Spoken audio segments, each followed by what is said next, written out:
మరి ఇవన్నీ పక్కన పెడితే నిన్న అచ్చెన్నాయుడు గారు మాట్లాడుతూ అసలు మాకు మా అభ్యర్థి గెలిచేశాడు, శ్రీనివాసులు నాయుడు గారే మా క్యాండిడేటు అని చెప్పి ఆయన చెప్తే నిన్న కొంతమంది మన పత్రికా మిత్రులు శ్రీనివాసులు నాయుడు గారిని అడిగారు.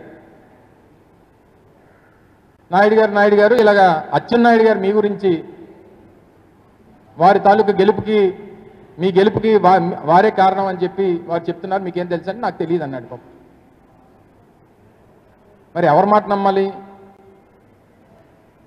పోనీ అచ్చెన్నాయుడు గారు చెప్పింది పోనీ ఎత్తుగా ఉన్నారు, 6 అడుగులు 6.5 అడుగులు ఎత్తుగా ఉన్నారు, 150 కేజీలు బరువు ఉన్నారు, పోనీ ఆయన పెద్ద మనిషిలా ఉన్నాడు, ఆయన చెప్పింది విందామా అంటే అలా వారి అబ్బాయి వాళ్ళ అన్నయ్య గారు అబ్బాయి రామ్మోహన్ నాయుడు గారు ఆయన కేంద్రంలో మంత్రి, మరి ఈయన చెప్పింది వినాలా ఆయన చెప్పింది నమ్మాలా? ఒక్కసారి రామ్మోహన్ నాయుడు గారు మాట్లాడినటువంటి మాటలు మీరు ఒక్కసారి ప్రజలకు ఒకసారి చూపించాలి. చాలు మరి ఎక్కువ అంటే ఇందులో ఎక్కడన్నా మీరు నాకెక్కడ కూడా శ్రీనివాసులు నాయుడు గారి పేరు అయితే వినబడలేదు. నిరాడంబరులు, నిజాయితీపరులు, ప్రభుత్వం మద్దతు పలికినటువంటి ఏపీటీఎఫ్ అభ్యర్థి అయినటువంటి రఘువర్మ గారికి మీ అందరి తాలూకా సహకారం అందించమని చెప్పి కేంద్ర మంత్రి వర్యులు రామ్మోహన్ నాయుడు గారు మాట్లాడినటువంటి మాటలు. తండ్రి మాట వినాలా, కొడుకు మాట వినాలా?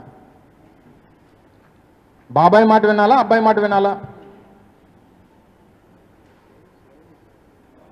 బాబాయ్ ఏమో శ్రీనివాసులు నాయుడు, అబ్బాయి ఏమో రఘువర్మ గారు, కూటమి అంతా రఘువర్మ గారు.